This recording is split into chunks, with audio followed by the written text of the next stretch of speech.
Right, okay, so very briefly, what I wanted to talk about today was some of the lessons I've learned over the last 2 years from making Cultist. And as you may be aware, when I first started making the game, it was 2016, I just left Fail Better, I kind of got bored for a week without making a game and started out on this experiment. And it really was, at the very beginning, a very experimental game. I had no idea that it would end up as successful as it had. And its founding point, what I really wanted to do, was to make a game where there were choices which were not frozen moments in time.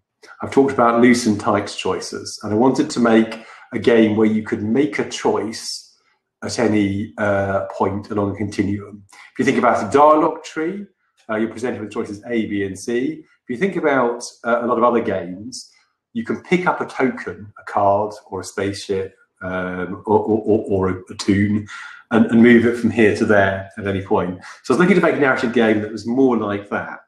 That was one thing. And the other thing, formally speaking, was to make a game that used crafting as a mechanism. And then there were all the usual other things on top of that. I wanted to make a game that had an interesting story, that provoked emotional response from players, that had a world that people could wrap themselves up in and roll around in, all that stuff. But those are the two things I want to talk about, how I succeeded. I think I succeeded modestly in both respects, but because it was an experimental game, because I hadn't done things like this before, modestly is as much as I can hope for, I learned a fuckload. So one of the things I learned, one of the things I was reminded of, is that when you are making a game, you also make tools for that game. And every single game retrospective I've ever been to, without exception, one of the things people have said we could have done better is we wish we'd spent more time on tools for the game. But the thing is, early on, if you build all your tools for the game at the beginning, probably they're not going to be fit for purpose by the time you get to the end, because you'll have added a bunch of features that you didn't think of at the start. This is the nature of game development, especially the experimental end. Equally, if you wait until the end to do your tools and to find more automated ways to put your game together, then no use at all.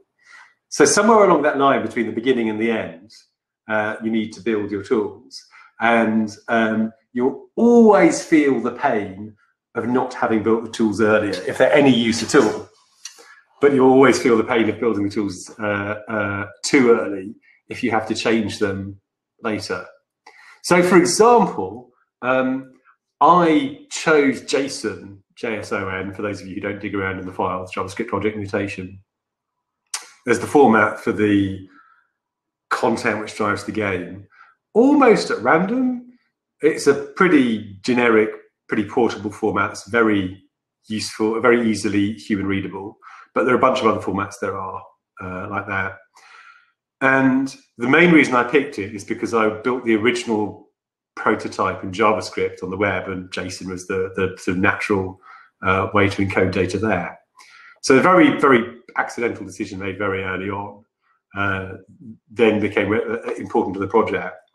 And as many of you who've dug around the data files will know, the JSON that Cultist Simulator currently uses is very loose. It's not strict. You can put mistakes in it and it will sort of keep going, which seemed to be sensible at the beginning. I was just hacking this thing together, and by now, 2 years after I first wrote the first line of code, it's a colossal pain in the arse, because it means if I make a mistake, rather than the whole game falling over, the game will continue running and there'll be some subtle error where something is missing that I won't notice until after I've released it. So I actually got, as many of you will know, Mark Gagnier, aka La Rosita, one of the community folks who's responsible for Frangiclave, the online repository of Cultist Simulator wisdom, and a bunch of modding stuff, to spend a couple of weeks between jobs helping out with upgrading the tooling, in particular, making the JSON script more parsable. So that's taken a lot of pain away from me. It means I can develop content probably about 10 to 15% faster than I used to be able to. And I think with hindsight, I'd have gone for a stricter set of code earlier on. But these are one of the things you learn. So that's quite general and quite abstract and quite technical. Let's go to some specifics. When I put together the design for the game, I wanted it to be a game about crafting. I wanted you to feel you were combining, experimenting different things. And lots of people have said, quite accurately, that the game reminds them of Doodle God. That was an early inspiration. But of course, in Doodle God, which if you haven't played it, is a game you take like fire and water to make steam, and then take steam and electricity and get lightning, or vampire and human and get another vampire. It doesn't actually have resources. You just find the combinations. If you do add vampire and human, get another vampire, it doesn't unlock any possibilities for you. It just makes a gag about adding humans to vampires.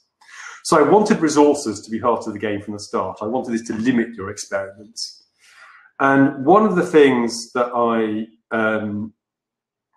so I thought about, be a slot-based game. You'd have cards, you put in the slots, you combine them, you get outputs. I hit very quickly on the idea of having recipes and elements as the two fundamental building blocks of the content. And then I set to working on the ways you combine them. One of the things that seemed very obvious very early on was that if you put cards in slots, some of the slots will use things up. Because if you're putting things in a pie or a bomb or a human, some things are used up and not left over after you finish creating the thing. So these are the consuming slots. And what you might have noticed is there's very few consuming slots in the game anymore. I can't remember if there are any on Morland's books or not, but a consuming slot takes the card you put in it and destroys it after it's considered whether it's relevant to the recipe. And I quickly started to find that these usually didn't do what I wanted. And ultimately, I found they were largely useless, that generally, if I wanted to consume something, I could just remove that thing in the recipe and I could signal to the player up front that this is what they wanted. Early on, I thought consuming slots to be really useful because they would signal to the player that the thing was being consumed and you'd know about it. And the reason I thought this was important is because back when I was making For London and Sunless Sea, one of the frequent reasonable complaints was that if you unlocked a choice, it wasn't always clear when unlocking a choice with 5 shadowy would require when it would actually use up 5 shadowy. So you said, put that in square bracket notes. So I wanted to make this clear from the beginning. But what I found is that, as with most other things in Cultist Simulator, if you can indicate something to the player through lore and through intuition, their trained intuition, and through the internal logic of things, that's a much better way than using meta descriptions about the framework, right? It's much more interesting to be able to say, you have to pay a fund in order to buy a book, which people immediately understand, than to put a flame icon underneath the slot and put a note on the slot saying this consumes whatever you put in it. The first thing people remember and understand, and it makes sense in context, and it teaches them that funds are things that are used up. The second thing just teaches them this particular recipe for whatever particular reason consumes things. So I barely use the consuming slots. I'm gradually phasing them out. One of the things I'm probably going to do for this release, I was talking to Lottie about it this morning, this isn't guaranteed, is change the way rights use consuming slots, because rights are going to be important in an additional way in the apostle legacies, in the advanced victories. And at the moment, people tend to settle very quickly on using right the map's edge, I think it is, which consumes influences and doesn't use other stuff. Almost nobody uses the right of the Watchman's Sorrow, which permanently consumes lore, unless it's for the end game or unless it's a real emergency. People tend to prefer the right which uses ingredients over the right which uses tools. So I made a bunch of changes which make more sense of this. The other change I'm about to make. Influences are easier to get now. Ingredients are also easier to get in the current beta branch because you can grind the default expeditions, places like Karish and Manu, to get nothing but ingredients once you've got all the books. What I'm probably going to do is make the Rite of the Watchman Sorrow, rather than consuming lore, just make the lore unusable because you've temporarily forgotten it, your mind is clouded or dazzled for a long period, like 10 minutes. And what I'm probably going to do is alter the Rite that consumes tools because so that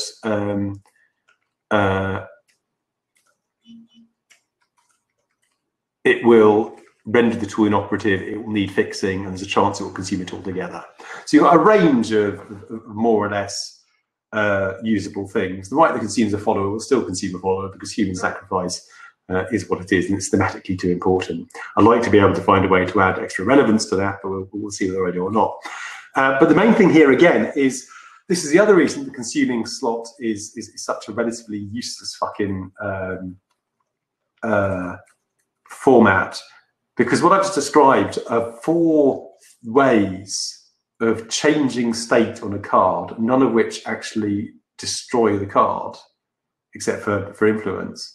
So if I'd thought about it up front, what I might have wanted is a slot which renders something briefly inoperative by using an X trigger, a slot which has a chance of destroying something, a slot which has a chance of transforming something to a state whence it needs to be transformed back. But none of these things are apparent when you're sitting at your desk in late 2016, going to start a year out working with BioWare in 2 months, thinking what are the sort of alchemical principles that you'd use and what would make sense to combine it.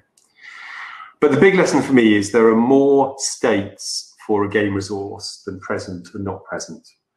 Just as in a story, killing a lead character is one of the less interesting things you can do that's dramatic.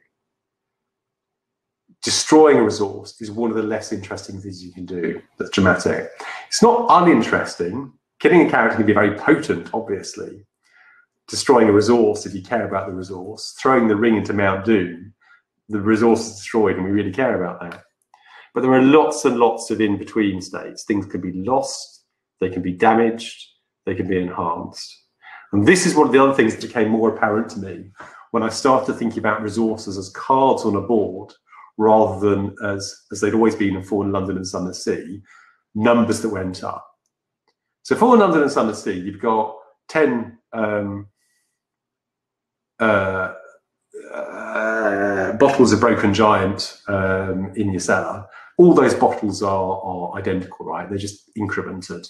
You've got 1, you've got 10, you've got 1,000. If you've got 10 followers in Cultist, then they're already, that's not a useful example. Okay, if we had 10 bottles of wine in Cultist, it would be entirely possible to flag some of them as half drunk, or quarter drunk, or empty.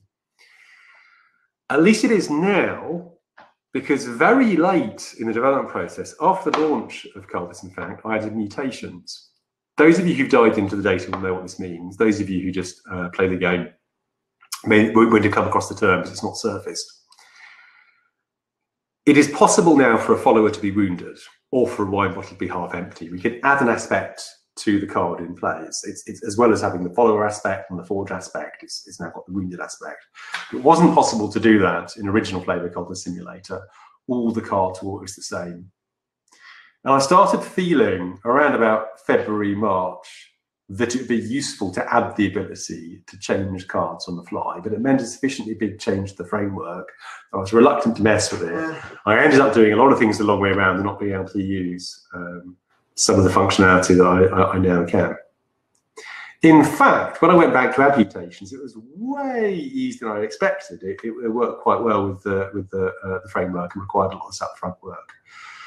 So again, this is where in your development process you put your pain. Do you build more features earlier and more tooling earlier, and then find actually maybe you don't need some of them, like consuming slots, which I could have made the entire game without, honestly. Or do you build them later and then find you haven't had the advantage of them early in the process, knowing the right time to do it is always a pain. But again, mutations I found really useful in that they change the nature of resources. And the next resource management game I make, I want to make sure that resources are not identical things, that they are effectively mini characters in their own right. They can pick up nicks and scuffs and stains and advantages along the way. So here's the big lesson I've learned about Cultist and about the way it works, is in Cultist, you can't have, with a very few exceptions, you can't have global changes. A card is on the board or it's on a verb. That means that if I want to say this thing happens only under certain circumstances always means when there is a card available for that verb to pick up. It doesn't matter if the card has been in the game. It doesn't matter if the card is in the game inside another verb. It's got to be available to that verb. Like I said, there are a couple of exceptions. Some recipes can only fire once, regardless of what cards are on the board. And there's some funky stuff with decks of cards and rewards and uniqueness that I won't go into now. But by and large, what this means is it's not possible for me to say, if Neville is in the game, increase or knock values by 1, or enable this recipe, or disable this recipe. That's not something the system understands. I can only say if Neville is available to go into this recipe, if he can be really grabbed and do things differently. And I think this is the way I would want to make most of my games from now on, because it means that the player can always see why things are happening. In theory, if in Cultist you've got a recipe that has 12 cards in it and ticks through a complicated different series of recipes, you don't necessarily know what's going on, even the 5th time you see it. But in principle, every time a verb takes a different path, it will take a different path based on the cards that are in it, and you can always see the cards that are in it. So imagine for a moment if the way law research worked was based not on whether you had erudition or glimmering or law fragments available, but whether you had researched an arbitrary tech upgrade as a global change in game state in the background, or whether you had met a particular character, or whether your Ascension card had reached a particular level, even though the Ascension card is nowhere near the research recipe. Yeah. In a game where you're trying to figure out what's going on, where the game is deliberately withholding information in order to allow you to feel like an occult scholar, it would be preposterously frustrating. And generally, I think that there's another side of it. Not only does it make it possible a lot of the time the player to work out complex interactions, but it also imposes discipline on me, because I always tend to make things more complicated than they need to be. It's a weakness as the designer of mine. And if I could only have 2 or 3 cards in the mix at a time, because a recipe slot can only take 1 card, because I can see that the space gets so crowded with the cards, like it does with painting, that it's very hard to understand what's going on. That forces me to keep the design relatively simple as well. So whatever I do next, I think it's likely that I will keep my number of variables smaller and keep the space in which they can interact more limited. Legacies. This is a juicy one. I still haven't got legacies in repeated games to the place I want them to be. Sunless Sea, they worked okay, but they didn't work as I'd hoped. Cultist Simulator, they work better, but they still don't work as I'd hoped. And I think the problem with this is straightforward. If you are designing and testing and balancing legacies, you need to design and test and balance legacies alongside the rest of the system. It's a loop outside your main systems, so it can be very hard to design and build and test it. It's tempting to get the main systems built first.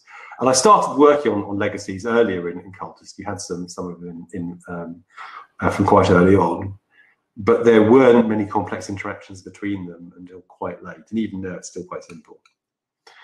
So if I do a legacy-based game again, I'm going to make damn sure that from day one, either they're part of the game, either you die and you relive and you get different interactions and you see some variety right back at the beginning, or I'm going to make sure they're completely cosmetic and it doesn't really make any difference.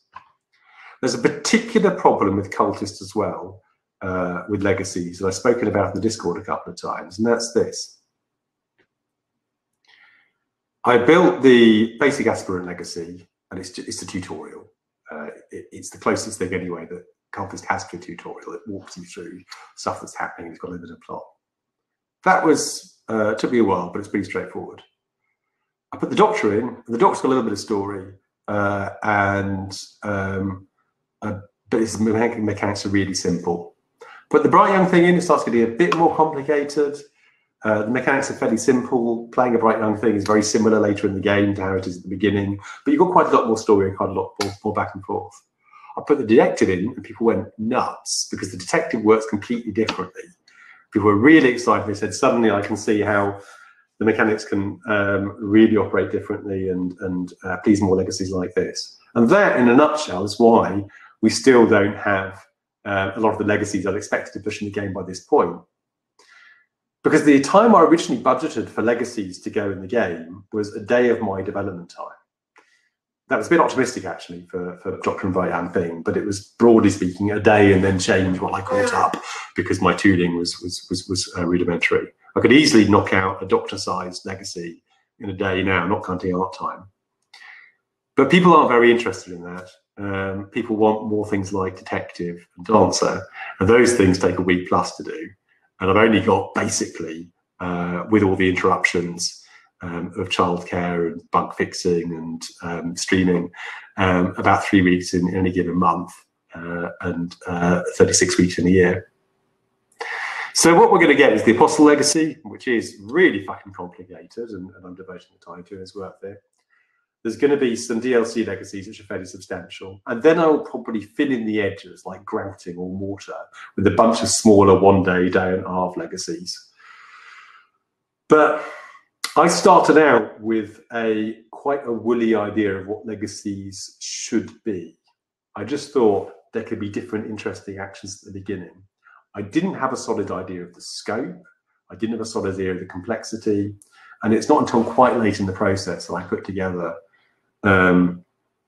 higher level expectations on how multi-level legacies should work in detail. So yeah, next game, they won't have legacies, or it will have deliberately very simple cosmetic legacies, or I'll make sure it's part of the core systems of the game, and I'll get them tested from day one, and I'll understand player expectations about them.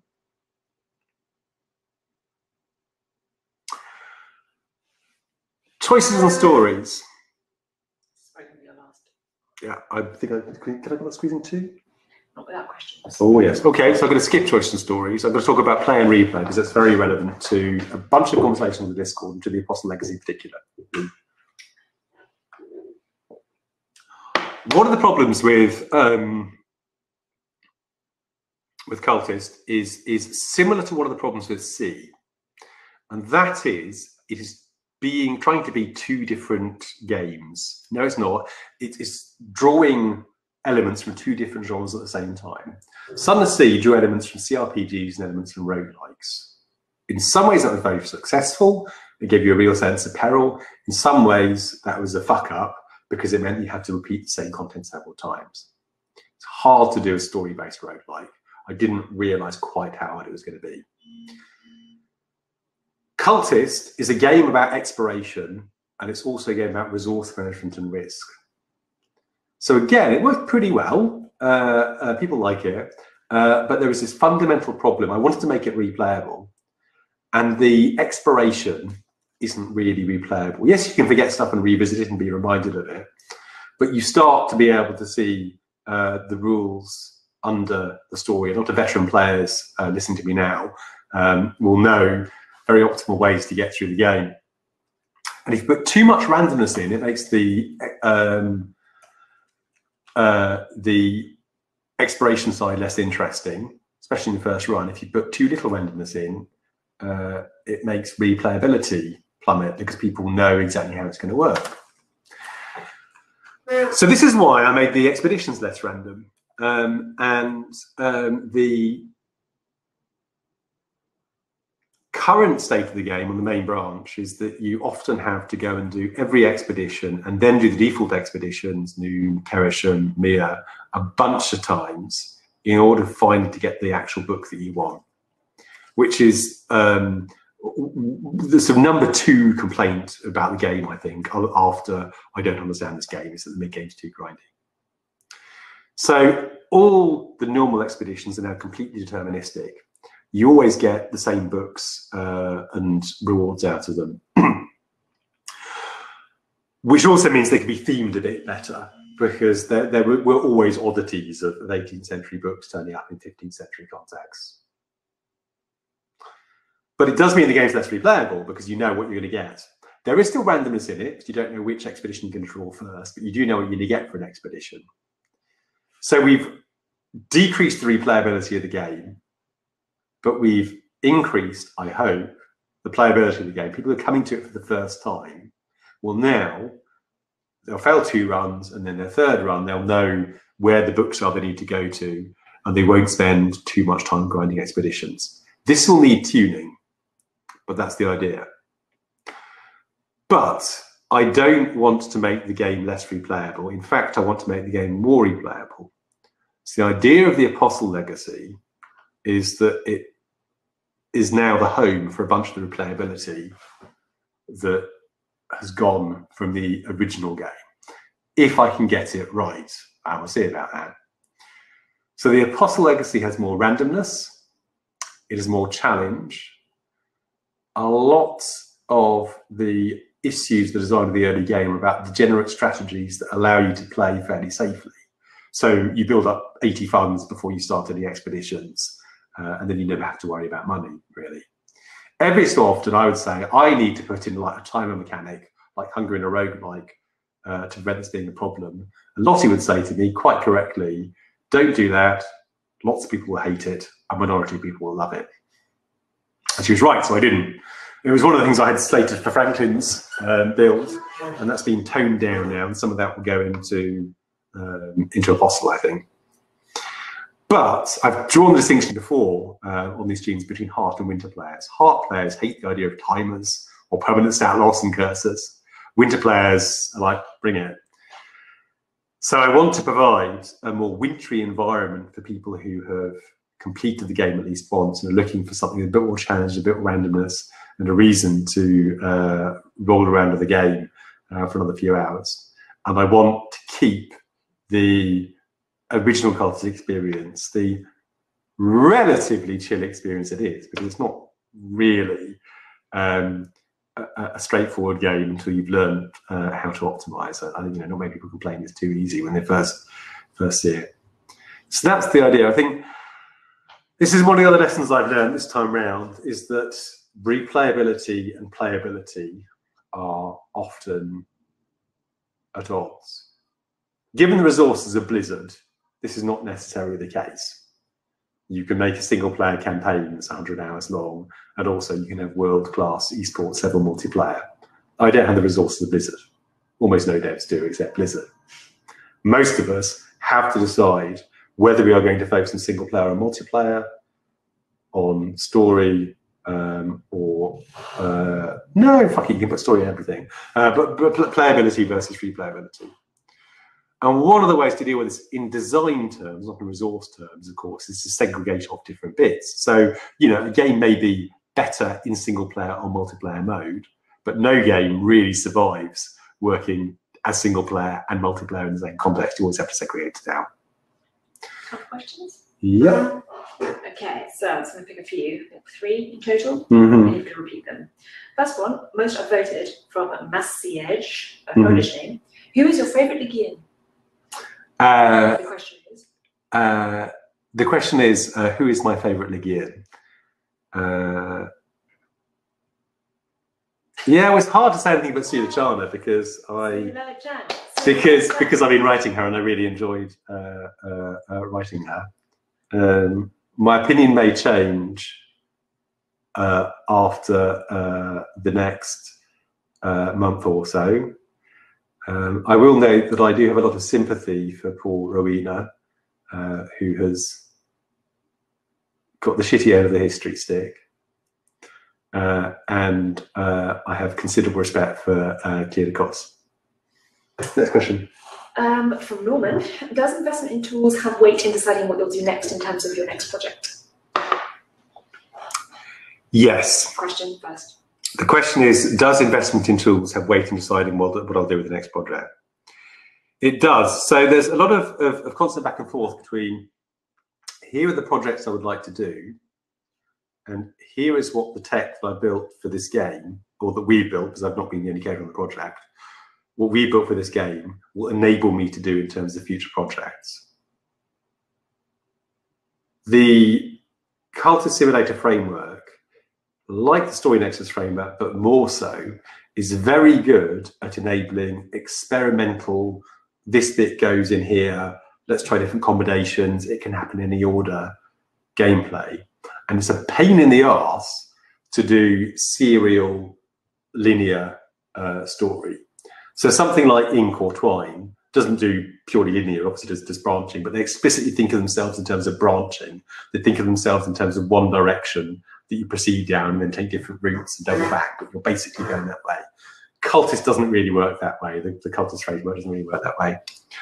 So that tends to mandate certain sorts of game and tends to push me in that direction. But that's not necessarily the kind of game I want to do next. So it's a push me pull you. All right, the last question of the whole thing, when I wrap up this, is it's American Thanksgiving today, so what are you thankful for? Oh, God, it's the cheesiest fucking thing in the world. I'm really fucking thankful for Lottie Bevan, who is my true love and who has transformed Weather Factory from being me sitting on my own, shady even less frequently, working on my games into an operation that runs and is successful. And I can't fucking believe how lucky I am to have met her. That and coffee. And that's the end.